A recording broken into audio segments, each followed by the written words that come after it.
Hi everyone, Will from Runchat here. I wanted to use this video as an opportunity to talk about some of the new features that we've been shipping in Runchat lately, which shift our focus from workflows which are about, I guess they're like interactive Miro boards in a way, or canvases where it's really, really easy to very quickly generate images and explore variations and edit those images. Um, but then you would presumably use the images or 3D models or videos that you generate within those workflows in some other tool to create artifacts or content or things within typical design processes. Like you might make some images that you put on a blog, or you might make some images that you lay out in InDesign, or you might put them in a PowerPoint presentation, or you might be wanting to kind of set up these things and make a website or some sort of app. And we'd really like to help you use Runchat to build those sorts of artifacts, like the finished product of a design process, as well as creating all of the assets that might go into that finished product. So that's what I want to show you today. So we're going to make a new workflow, and we'll talk about how this new artifacts feature works in Runchat. Um, as a demo, I think what I'd like to do is just generate a simple blog post for now. Now, this is a great way of making slop that nobody actually wants to read. But how we're imagining that we will use this at Runchat is we want to be able to automate certain kinds of announcements. Like maybe we want to help people find our release notes and things like that. Let's just go ahead and make an image while I'm talking.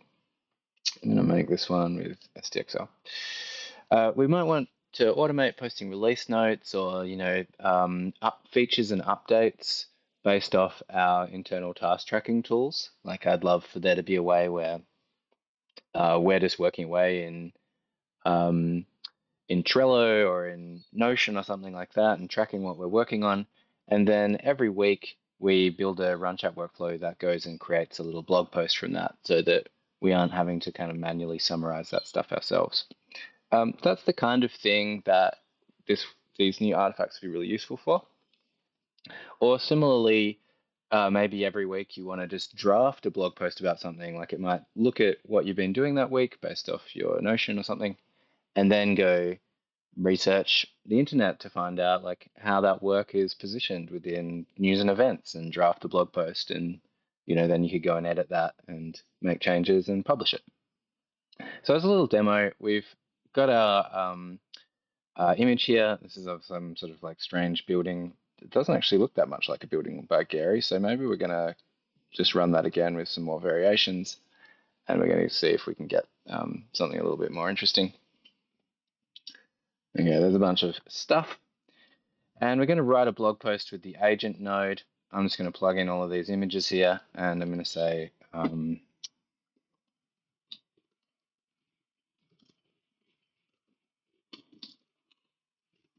include links to include the images, and I'll put the post in Markdown format. Okay. So again, we're creating some content and we're doing that parametrically. Like we might have pulled these images from like a search on the internet automatically, or they might have come from again like Trello or Jira or Notion, or they might have come from our Instagram feed or whatever it might be. But for now, we're just generating some. And then we're writing a little blog post about it. It's included some images. That looks pretty nice. It's done it as Markdown. And now I want to publish that completely automatically. So I'm going to double click, open my menu, go to the nodes menu, and we have a new node in Runchat now, which is called the artifact node. And this is specifically for either getting artifacts that we published so that we can go and edit them, or creating artifacts or updating them. So let's create one. It'll be a blog. We don't need to chuck it in a folder for now. And we're going to automatically publish it. It's YOLO mode. Our name, we could generate a name. In fact, why not? So let's go ahead and use the agent node to do that. let's say,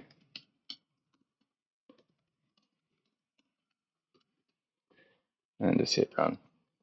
I'm using the Gemini 3 Flash model for writing these. You could go and use any model you want from OpenRouter. Okay, it's giving me a bunch of options.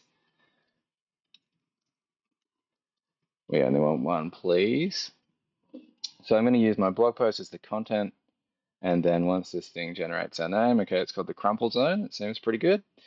We've wired that up now. Set our name, set our content, and we're just going to hit play to create that artifact. So every single time we run this workflow here, what's going to happen is it's going to generate a bunch of images. And again, we could swap this out with something that pulls images from a blog post, and maybe I'll do that in, or pulls this from like Instagram or Twitter or something. I might do a demo for that in the next video. Writes a article about it, comes up with a name for the article, and then automatically publishes it. And it publishes it to this public URL. So this is a URL on the web now that we can share with anyone. And I'll show you how that works too. So everything that we've published goes in this new artifacts dashboard. And I've got a couple here which have just been me mucking around. So here's our crumple zone article that we just made. I'm going to click on that.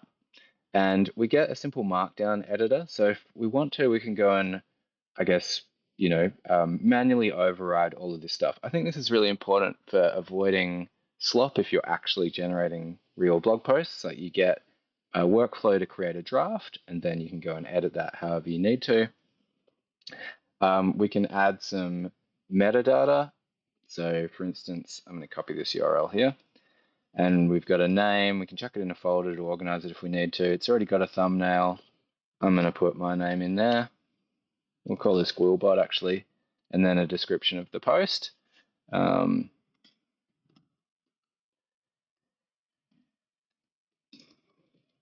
we've got a cover image as well. Let's chuck our cover image in there. Okay, and we can just click out of that to have it be saved. And this is published on the net. If I click preview, and I think this might just be watching one tab. I'm not sure if it's watching one tab or not in the recording, so I'm just going to make sure we paste it in there. Then there's our blog post, which is kind of nice. It's all formatted nicely. We can find other posts that we've published. It's got our handle, which we can customize. And this is just a shareable link. And it goes on Google, it's all indexed. So we're going to go back to the artifacts now, and I'll show you how to change your handle. So mine's set up to be Runchat, at Runchat, so that's going to be our URL. But you can grab your own handle there, first in, first served, for publishing your own content. With artifacts, we can create them from workflows, but you can also just make them from scratch if you need to. For now, we support making websites, blog posts, and slides. And we are expecting that for websites, this will be a really great way to generate all sorts of different interactive content with Runchat that can be published and shared. So you could make simple web apps. We could make interactive presentations and layouts. You could make things which are designed to be kind of shared, like invitations and things like that. There's so much you can do with these generated artifacts. So really, really looking forward to seeing what everyone makes with this. If you want to try it out, you can use artifacts on the free plan of Runchat. No subscription required. And jump on Discord to show us what you're working on. Thank you.